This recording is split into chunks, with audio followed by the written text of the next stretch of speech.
안녕하십니까. 행복한 안식일입니다. 로마서 8장 11절의 말씀을 제가 읽어드리겠습니다. 예수를 죽은 자 가운데서 살리신 이의 영이 너희 안에 거하시면 그리스도 예수를 죽은 자 가운데서 살리신 이가 너희 안에 거하시는 그의 영으로 말미암아 너희 죽을 몸도 살리시리라. 아멘. 그리스도 예수를 죽은 자 가운데서 살리신 이가 너희 죽을 몸도 살리시리라. 행복하고 특별한 안식일입니다. 지난밤에 잠깐 흩뿌렸던 비가 더욱 맑은 캘리포니아의 파란 하늘을 자랑하듯 비춰주는 아주 특별한 안식일입니다. 이 특별하고 행복한 안식일, 생명이신 하나님의 말씀의 축복이 이 자리에 앉아 계신 여러분 한 분 한 분의 가슴 속에 이 시간 충만히 임하기를 간절히 바랍니다. 오늘 또 이 예배를 시작하면서 아름다운 찬양으로 우리 모두에게는 큰 감동을, 또 하나님께는 영광을 돌려주신 우리 찬양대 모든 대원 여러분들과 반주자 여러분들께 진심으로 감사드립니다. 제가 이렇게 앞에서 뵈니까 제가 아까 소개를 못 해드린 특별한 손님이 오신 것 같아서 예배 시작하기 전에 잠깐 소개를 해드리도록 하겠습니다. 아마도 맞는 것 같아요. 지금 코로나에서 거주하시고 전 세계 태권도 협회장을 하셨던 우리 박광철 회장님, 박혜숙 사모님 오셨죠? 두 분 일어나 주시면 저희가 뜨거운 박수로 환영하겠습니다. 세리토스 교회를 방문해 주셔서 진심으로 감사드립니다. 오늘은 요한복음 5장 1절로 9절을 본문으로, 또 시대의 소망 제21장을 본문으로 베데스다라고 하는 제목으로 시대의 소망 연구 8번째 시간을 갖고자 합니다.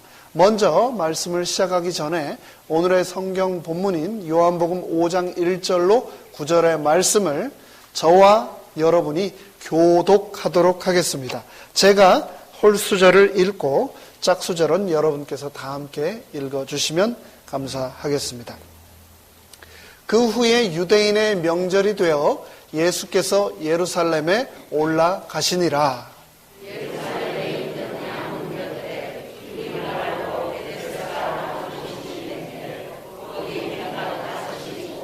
그 안에 많은 병자, 맹인, 다리 저는 사람, 혈기 마른 사람들이 누워 물의 움직임을 기다리니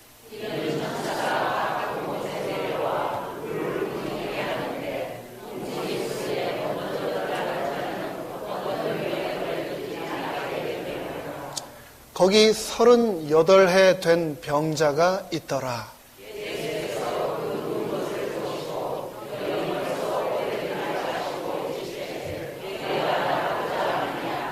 병자가 대답하되 주여, 물이 움직일 때 나를 못에 넣어주는 사람이 없어 내가 가는 동안에 다른 사람이 먼저 내려가나이다.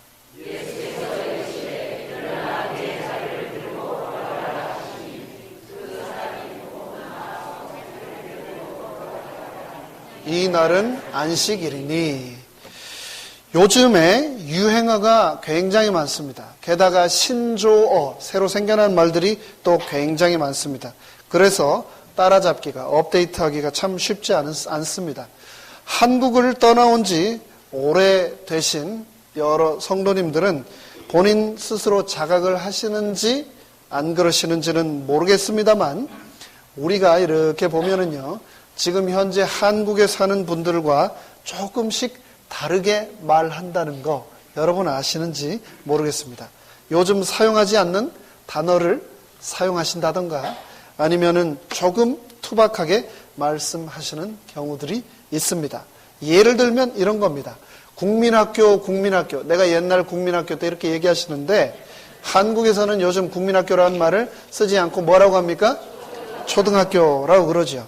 또 이런 말도 많이 쓰시대요. 어르신들이 나 변소 좀 갔다 올게. 근데 요즘 한국에서 변소 간다는 소리 안 합니다. 뭐라고 합니까? 화장실 간다고 그러죠. 변이라고 하는 말을 듣는 순간 머릿속에 뭐가 떠오르거든요. 그래서 변소 이런 말을 요즘은 잘 쓰지 않습니다. 또 옛날에 이민 오신 분들의 특징 중에 하나는 뭐냐면 사투리하고 표준어를 잘 구분 안 하고 쓰시는 경우가 있습니다. 제가 전에 있던 한 교회에 여집사님이 계셨는데 고향이 대구시에요. 대구. 아주 고신 이 여집사님이 한 번은 백화점에 가셔서 저에게 전화를 하셨습니다. 그리고 이렇게 얘기를 하시더라고요. 목사님, 모가지 사이즈가 어떻게 되세요? 네. 아마 백화점에 가셔서 제 셔츠를 하나 고르고 계셨던 것 같아요.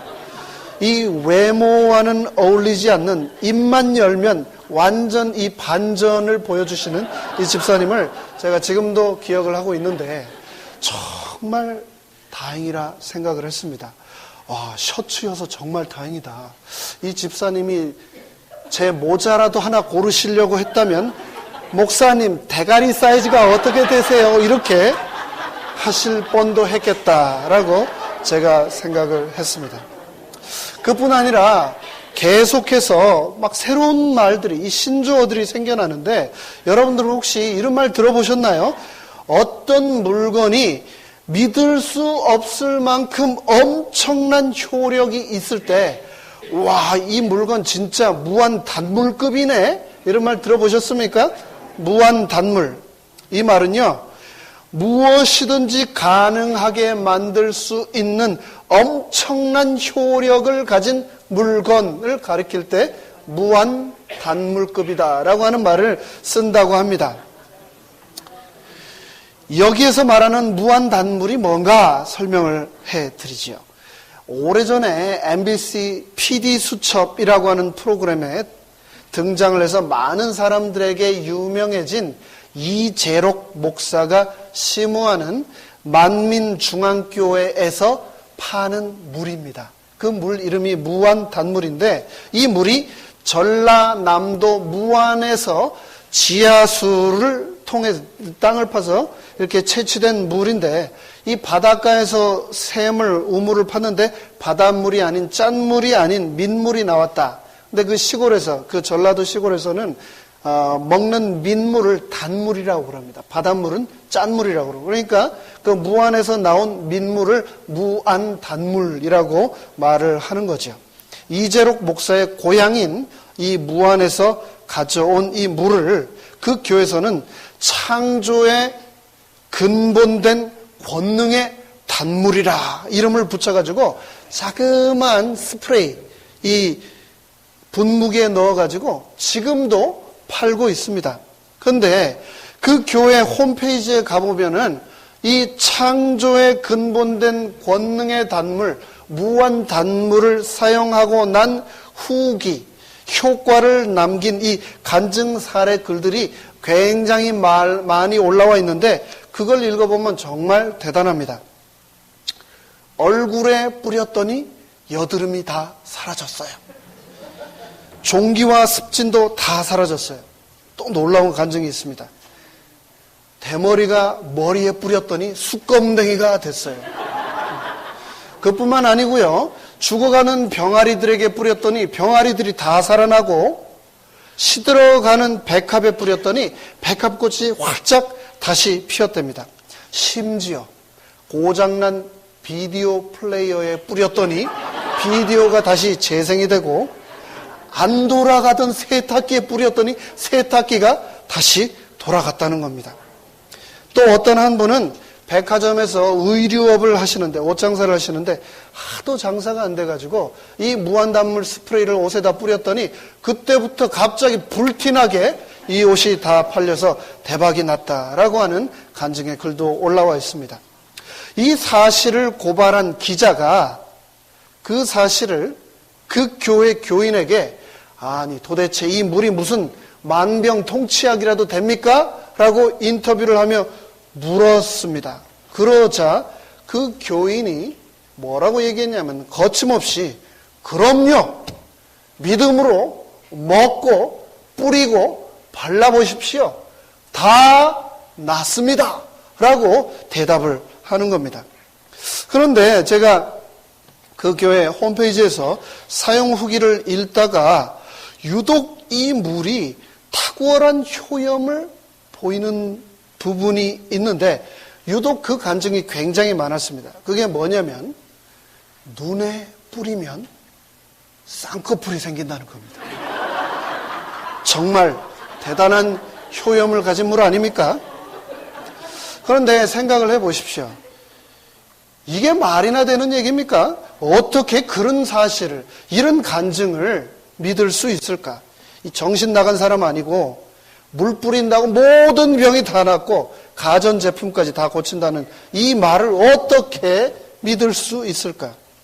MBC에서 그 무한단물을 가져다가 수돗물 분석 결과를 했습니다. 기적의 물이라고 하는 이 무한단물은 대장균을 포함한 8가지 항목에서 전부 부적격 판정을 받았는데요. 알고 보니까 그 바로 옆에 있는 근처 양식장 물하고 성분이 똑같았답니다. 이게 주민들이 먹을 수도 없는 식수로도 부적합 판정을 받은 그런 물인데 그 물을 뿌리면 모든 문제가 다 해결된다고 파는 교회나 믿고 사서 먹고 뿌리는 사람들이나 이 정신 나간 사람 아니고서 어떻게 이 말을 믿을 수 있을까? 만약 이게 사실이면 세상에 암으로 죽는 사람이 단 한 명도 없어야 되는 거 아닙니까? 그런데 이 세상에는 너무나 절박해서 할 수 있는 모든 방법을 다 동원해 보았는데 그것밖에는 방법이 없어서 지푸라기라도 잡고자 하는 절박함 때문에 아무것도 할 수 없는 이 인간의 연약함 때문에 그거라도 믿고 해보려고 하는 사람들이 있다는 겁니다. 이성을 잃고 맹신적으로 될 수밖에 없는 인간의 연약함을 이용해서 실날 같은 희망을 잡고자 하는 연약하고 불쌍한 인간들의 이 절박함을 이용해서 어떤 사람들은 돈을 벌거나 유명해지고자 하는 겁니다. 저는 그런 광경들을 볼 때마다 분노가 속에서 끓어오릅니다. 돈벌이를 하기 위해서 하나님의 이 값진 복음을 모욕하는 겁니다.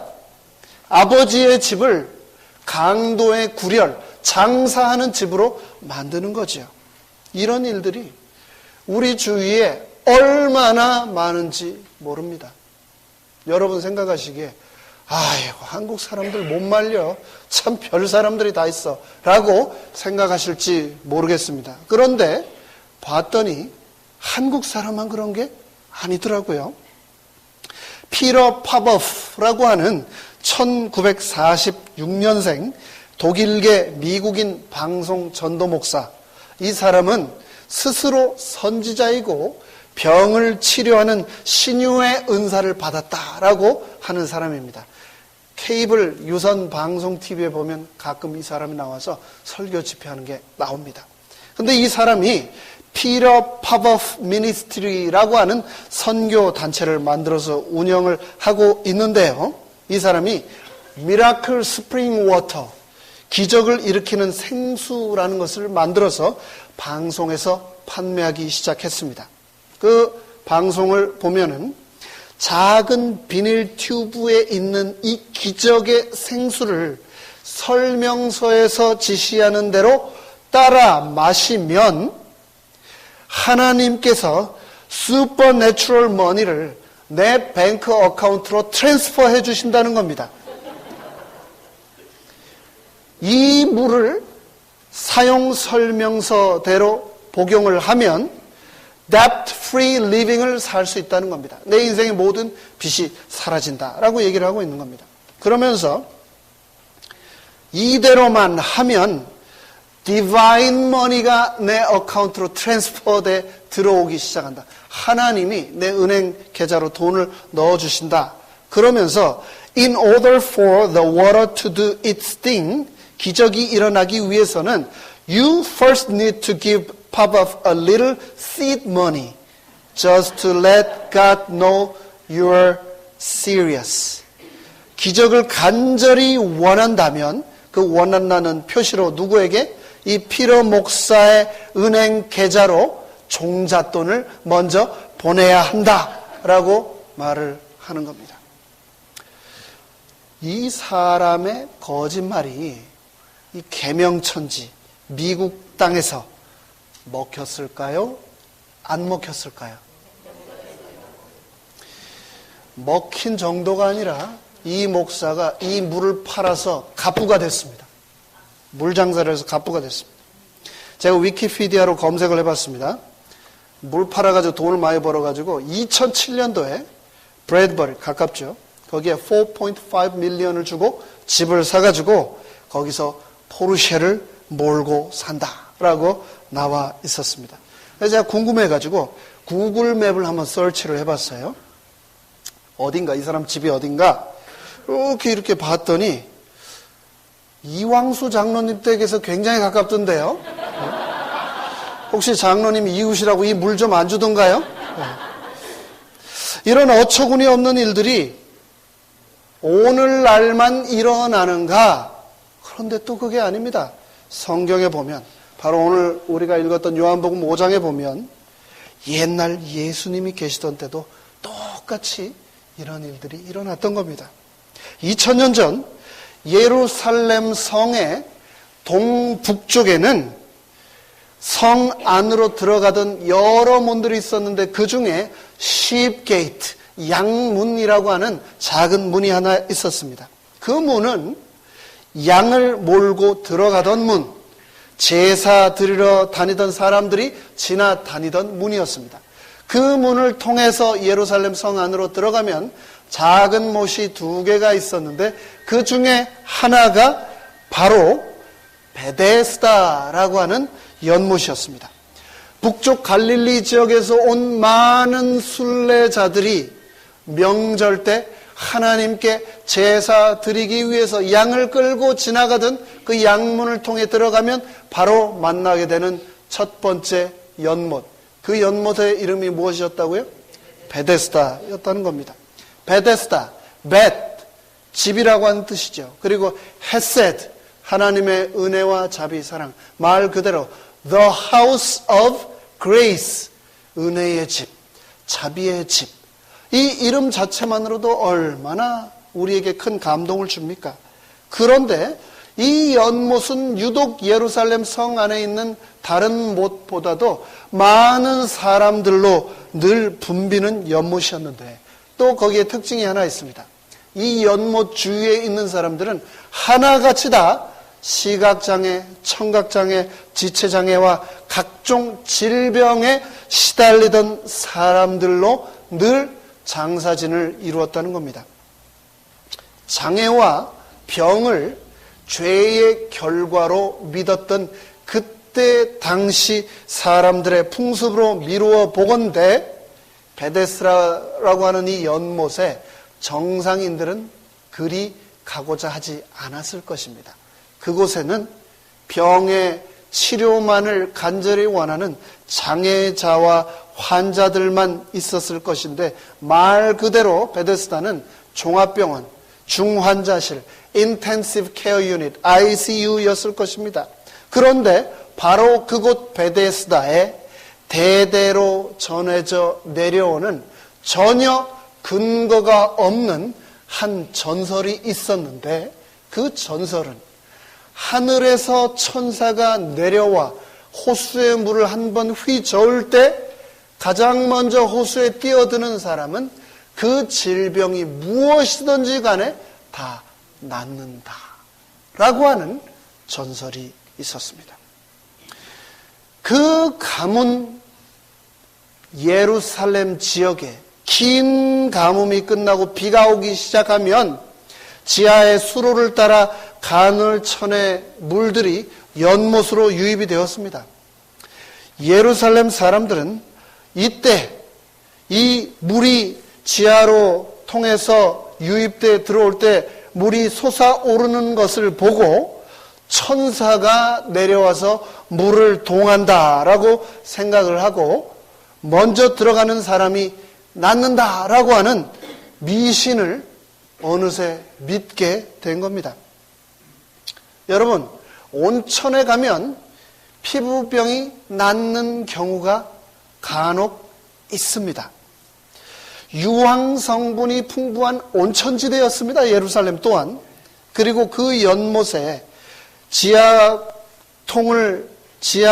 수로를 통해서 그 물들이 흘러서 이 베데스다로 들어갔으니 간혹 그런 비슷한 효염들이 있었던 것도 같습니다. 이름 자체도 너무 좋지 않습니까? 베데스다, 자비의 연못. 그 이름 그대로 이 연못에 들어가기 위해서는 그 어떤 조건도 존재하지 않았습니다.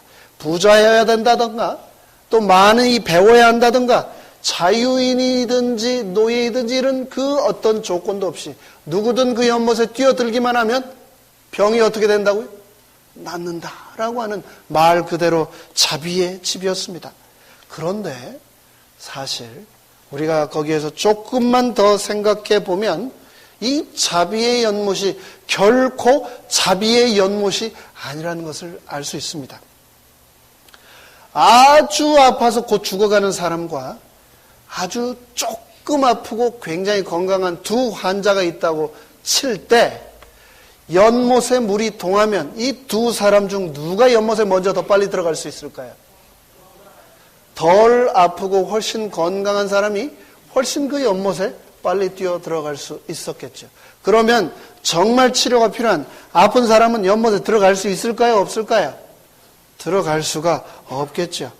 공정한 것 같지만 전혀 공평하지 않는 차별이 존재하는 연못, 그 연못이 바로 베데스다였습니다. 만약에 내가 많이 아플지라도 돈만 있으면 얼마든지 사람을 사서 호수 옆에, 연못 옆에 바로 있다가 물이 동할 때 나를 던져달라고 부탁을 해서 돈만 있으면 치료를 받을 수 있는 곳, 그곳이 바로 베데스다였습니다. 철저하게 계급주의가 통하던 연못, 철저하게 약육강식의 법칙이 지배하던 연못, 한 사람만 선택을 받을 수 있고 혜택을 받을 수 있는 가장 냉정하고 독재적이고 차별적인 연못이 바로 자비의 집 베데스다였던 겁니다. 그곳에 가장 철저하게 버려졌던 한 사람이 오늘 등장하는데 그 사람의 이름이 뭐라고 나옵니까? 이름조차도 기록되지 않고 그냥 몇 년 된 병자? 그냥 38년 된 병자. 그게 그 사람의 이름이었습니다. 어떤 취급을 받았는지 우리가 어렵지 않게 짐작할 수 있습니다. 38년 동안 그곳에 누워 있었다라고 성경은 기록하지 않고 38년 된 병자다라고 기록을 하고 있습니다. 그러니까 이 사람이 베데스다에 온 지 얼마나 됐는지는 알 수 없습니다. 하지만 최소한 38살 더 먹은 환자라는 것은 우리가 알 수가 있겠습니다. 그런데 이 사람이 나중에 예수님과의 대화에서 뭐라고 얘기를 하고 있냐면 천사가 물을 동할 때 여러 번 들어가려고 했는데 한 번도 성공하지 못했다라고 얘기하는 것으로 봐서 이 사람이 베데스다에 가서 누워 있은 지 꽤 오래된 사람이라고 하는 것을 우리가 알 수 있습니다. 얼마나 그 분위기가 어둡고 절망적이었을까요? 그 연못에 기다리고 있지만 들어갈 기약이 없는 채 그곳에서 죽을 날만 기다리며 살아가고 있던 이 38년 된 병자는 얼마나 앞이 캄캄했을까요? 삶의 희망이라고는 찾아보기 힘든 절망이라고 하는 벼랑 끝에 서 있는 사람들로 발 디딜 틈이 없는 그곳에 예수님이 찾아가신 겁니다. 우리가 여기에서 분명히 알아야 될 것은 예수님이 지나가신 게 아니고 예수님이 어떻게 하셨다고요? 찾아가셨다. 성경에 보면 예수님은 그 어떤 것도 그냥 우연히 이렇게 지나가신 분이 아니라는 것을 잘 알 수 있습니다. 철저한 그분의 의도와 계획 속에서 그분이 준비하신 아이티너러리에 의해서 한 사람 한 사람을 찾아가셨던 겁니다. 사마리아 우물가로 그분이 우연히 지나가신 게 아니었습니다. 예수님을 만나지 못하면 죽을 때까지 이 남자 저 남자 수많은 남자들만 만나면서 그럼에도 불구하고 영혼의 목마름을 결코 해결하지 못하고 목마름 가운데 죽어갈 그 불쌍한 여인을 만나기 위해서 계획하시고 찾아가셨던 겁니다. 거라사 지역의 무덤에 버려졌던 두 광인, 가족들에 의해 버려지고 그 사회에 의해서 철저히 버려지고 잊혀진 존재로 자신의 몸을 해하며 죽을 날만 기다리며 살아가고 있던 그 두 광인을 만나기 위해 예수님은 지난 밤을 밤새워 폭풍을 뚫고 갈릴리 바다를 뚫고 그 광인을 만나기 위해 찾아가셨던 겁니다. 계획을 가지고 의도적으로 왜요? 반드시 만나야만 했기 때문에 예수님은 찾아가셨던 겁니다. 여러분 오늘 이 자리에 앉아 계신 것 그냥 어떻게 하다 보니까 재림교인이 되고 어떻게 하다 보니까 이 자리에 앉아 계신 거라고 생각하십니까? 예수님은 바로 지금 이 순간도 여러분들을 만나기 위해서 우리 모두의 발걸음을 이곳으로 인도하셨다는 사실을 기억하게 되시기를 바랍니다. 그러니까 오늘 우리는 예수님을 만나야 합니다. 이 아버지의 집을 떠나기 전 예수님을 만나고 가야 합니다. 2000년 전 그 베데스다라고 하는 그 연못에서 죽을 날만 손꼽아 기다리며 살아가던 38년 된 이 병자, 그 단 한 사람을 위해서 갈릴리로부터 많은 길을 걸어 수많은 인파를 뚫고 찾아가셨던 그 예수님께서 오늘 내 마음에도 찾아오셔야 되지 않겠습니까? 1년 중에 가장 바쁜 날이 언제인가? 바로 6월절입니다. 그런데 그 6월절에다가 그 날은 안식일이었다고 했습니다. 6월절에 안식일까지 겹치면 얼마나 분주했겠습니까? 평상시에 예루살렘에 상주하는 인구가 고고학자들이 추정하건대 약 10만 명 정도 되었을 것이다 라고 추정을 하고 있습니다. 그런데 6월절이 되면 10만 명이 살던 이 예루살렘에 전 세계에서 온 순례자들과 제사를 드리기 위해 몰려온 인파들이 80만 명이 모였다고 했습니다.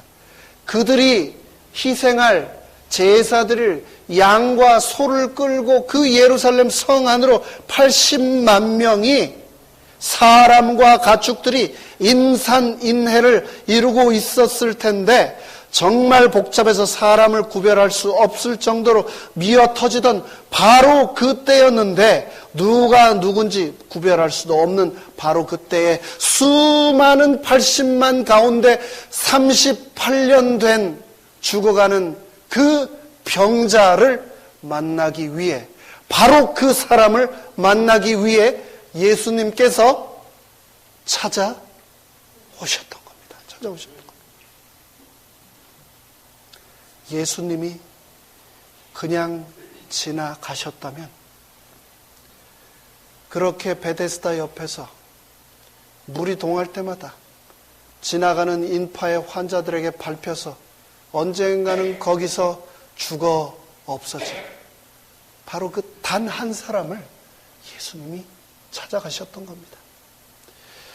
그 38년 된 환자를 찾아가셨던 예수님께서 오늘 내 마음에 찾아오시겠다고 말씀하고 계신 겁니다. 여러분, 오늘 본문의 주인공은 베데스다 연못에 누워있던 수많은 환자들 중에서도 가장 불쌍한 사람이었습니다. 요즘은 80세, 90세, 또 100세 사는 세대라고, 시대라고 말을 하고 있는데 2000년 전 예루살렘 예수님 계시던 그 당시에 평균 수명이 몇 살이었냐면 40세였습니다. 40세. 멀쩡한 사람도 삼시세끼 먹고 잘 살아보겠다고, 오래 살아보겠다고 몸부림쳐도 평균 수명이 몇 살이요? 40세. 근데 이 환자가 몇 년 된 환자예요? 38년 된 병자라고 그랬습니다. 멀쩡한 사람도 그 수명 다 살고 죽는 것이 쉽지 않은데 이 사람은 죽지 못해서 38년 넘는 그 삶을 이 병과 씨름하며 그곳에서 죽음을 기다리며 누워 있었던 겁니다. 걷지도 못하고 앉지도 못해서 마냥 누워있던 그 병자에게는 아무도 없었는데 바로 그곳에 예수님이 찾아가신 겁니다. 왜 이 38년 된 병자가 그곳에 있었을까요? 그곳에 누워서 물이 동하는 것을 기다리는 것 외에는 그가 할 수 있는 일이 하나도 없었기 때문입니다. 마치 너무나 절박해서 말도 안 되는 그 거짓말인 무한단물을 사서 뿌리고 기적을 기다리는 사람처럼 미라클 스프링 워터를 마시면 내 인생의 빚이 없어진다고 하는 말도 안 되는 그 거짓말이지만 그거라도 붙잡을 수밖에 없어서 그 물을 사다가 먹는 사람들처럼 이 38년 된 병자는 물이 동하기를 기다리는 수밖에 없었던 사람이었습니다. 도대체 어떤 사람이 어떤 희망을 주기 위해서 만들어 놓은 전설인지 모르겠지만 이 베데스다는 가장 불쌍한 사람들이 모여있던 가장 잔인한 곳이었습니다. 그곳에서 죽을 날만 기다리고 있던 그 병자를 예수님께서 찾아가셨던 겁니다. 그리고 그 병자가 드디어 예수님을 만났습니다. 그곳에서 이 베데스다 연못에서 우리는 인간 세상의 축소판을 볼 수 있습니다. 세상은 아름다운 것 같고 배려하는 것 같고 서로의 사랑과 우정을 존중하는 것 같이 보입니다. 하지만 이 세상도 물이 움직이는 순간 투쟁이 시작됩니다. 물이 동하는 순간 밀고 싸우고 거친 말이 나오고 보통 때는 배려하고 교양이 있는 것 같지만 이해관계가 얽히게 되면 우리는 화장 안 한 민낯을 드러내며 인정사정 봐주지 않습니다. 엄청난 상처를 주저없이 서로에게 입히며 사는 것이 바로 우리가 살아가는 21세기의 베데스다입니다. 인간 본성의 추악한 모든 면모가 여과 없이 드러나는 곳, 그곳 바로 우리가 살아가는 이 21세기 베데스다 아닙니까? 우리가 지금 살고 있는 이 베데스다 연못, 한국이라고 하는 베데스다 연못에 지금 가장 뜨거운 화두가 무엇입니까? 5월에 있을 대선이죠. 대선. 대통령 대선이라고 하는 그 연못에 수많은 사람들이 지금 뛰어들고 있습니다. 그것이 정말 성공이고 그것이 정말 행복인 줄 알고 말입니다. 성공이라고 하는, 출세라고 하는 이 베데스다를 우리가 바라보면서 이 세상이 결코 공평하지 않다는 것을 우리는 잘 알고 있습니다. 절망의 낭떠러지 끝에 서 있던 이 38년 된 병자의 인생에 예수님이 찾아가셨던 것처럼 오늘 내 인생에도 예수님께서는 분명히 찾아오실 겁니다. 80만 인파가 아니라 800만, 8억, 80억이 넘는다 할지라도 그 인파를 뚫고 예수님께서는 내 인생에 분명히 찾아오신다. 예수님께서는 요한복음 5장에 이 병자에게 묻고 계십니다. 내가 낫고자 하느냐? 그때 이 38년 된 병자가 뭐라고 했습니까? 네, 예수님, 제가 낫고자 합니다. 제가 예수님을 얼마나 오랫동안 기다려왔는지 모릅니다. 그렇게 얘기했으면 얼마나 좋을까요? 그런데 이 38년 된 병자가 뭐라고 했습니까? 내가 낫고자 하느냐? 라고 하는 예수님의 질문에 뭐라고 대답을 합니까? 나를 물에 넣어줄 사람이 없어 물이 동하기만 기다리고 있습니다. 뭔 말입니까? 다른 말로 돌려 말하면, 예수님, 그 이상한 소리 하지 말고 옆에 기다렸다가 물이 동하면 나를 어떻게 해달라고요? 나 좀 밀어 넣어주쇼! 라고 얘기를 하고 있는 겁니다. 고쳐주러 오신 예수님께 밀어달라고 지금 말을 하고 있는 겁니다. 내가 물에 들어가면 나으니까 나 밀어주세요. 얼마나 안타까운 대화입니까? 우리가 기억해야 될 것은 이 38년 된 병자가 구해야 할 것은 베데스다에 동하는 물이 아니라 예수님이라고 하는 생수라는 사실을 기억해야 되겠습니다. 38년 된 병자처럼 똑같은 실수를 우리는 결코 해서는 안 되겠습니다. 나의 시선과 나의 마음과 나의 바램과 나의 소망이 예수님께 있어야 되는데 혹시 이 세상이라고 하는 베데스다에 혹 있지는 않으십니까? 예수님이 계시지 않으면 나의 인생의 성공도, 나의 부도, 나의 가정도, 나의 직장도 모든 것들이 다 소용없다는 것을, 치료함이 없는 베데스다에 불과하다는 것을 기억해야 하겠습니다. 베데스다 연못에 동하는 물이 아니라 예수님이 필요한 겁니다. 밀어주시는 예수님이 아닙니다. 예수님은 우리를 밀어주시는 분이 아니라 고쳐주시는 분이라고 성경은 말하고 있습니다. 생명이신 예수님을 눈앞에 두고 혹시 우리는 세상이라는 연못에 더 집착한 채 살아가고 계시지는 않습니까? 성공이라고 하는 연못을 더 신뢰한 채 살아가고 계시지는 않습니까? 8절에서 예수님은 그렇게 밀어달라고 하는 이 병자에게 뭐라고 얘기를 하시냐면 너의 자리를 들고 어떻게 하라고요? 일어나서 걸으라고 말씀하고 계십니다. 앉아있기도 힘든 병자에게 일어나서 걸으라고 말씀을 하고 계신 겁니다. 예수님이 그렇게 명령하실 때 순종함으로 기적이 일어났던 것처럼 예수님이 나에게 하시는 말씀을 우리도 순종함으로 내 인생에도 기적이 일어나기를 간절히 바랍니다. 예수님께서 일어나서 걸으라고 말씀하셨을 때 그 명령에 순종했던 200만이나 되는 이스라엘 백성들을 통하여 하나님께서는 홍해를 가르셨습니다. 그들이 나아갈 때 그들이 신었던 신과 옷이 닳지도 헤어지지도 않겠다고 말씀하셨던 그 하나님의 약속이 그들과 함께 40년이나 동행하셨습니다. 구리뱀을 쳐다보라고 하셨던 예수님의 명령에 순종하였던 이스라엘 백성들이 죽음에서 생명으로 옮겨지게 되었습니다.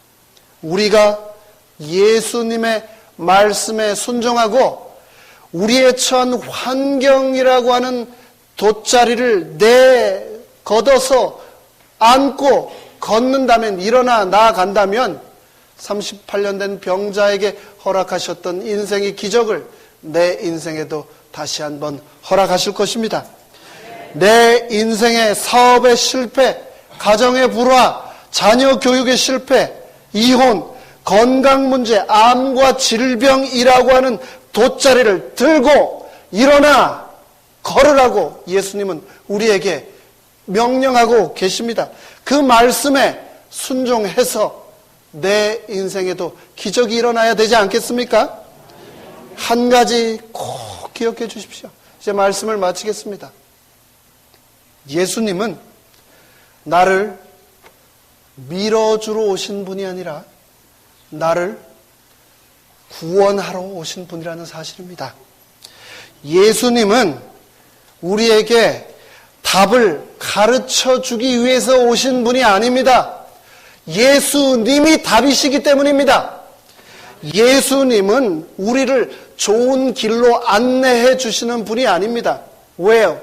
예수님이 길이시기 때문입니다.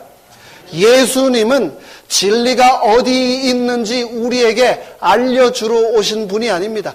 그분이 진리이시기 때문입니다. 예수님은 생명이 무엇인지 우리에게 보여주러 오신 분이 아닙니다. 그분이 바로 생명이시기 때문입니다. 우리의 치료자, 우리의 진리, 우리의 생명 되시고 우리의 생명의 베데스다 연못물 되시는 예수님의 보혈이 내 삶을 충만하게 채우시기를 간절히 바랍니다. 오늘 이제 말씀을 마치겠습니다. 우리의 인생에 예수님 외에는 답이 없다. 예수님만이 우리 인생의 유일한 정답이시다, 해답이시다 라는 사실을 기억하시기 바랍니다. 우리의 해답이며 전부신 예수님이 말씀하셨습니다. 뭐라고요? 일어나 걸으라. 내가 새 힘을 주리라. 일어나 걸으라. 내가 너를 어떻게 하겠다고요? 내가 새 힘을 주리라 말씀하셨습니다. 예수님께서 우리에게 주신 이 명령을 기억하면서 다 함께 일어나 걸으라. 내가 새 힘을 주리니 일어나 너 걸으라. 내 너를 도우리. 이 찬미 함께 찬양하고 예배를 마치겠습니다.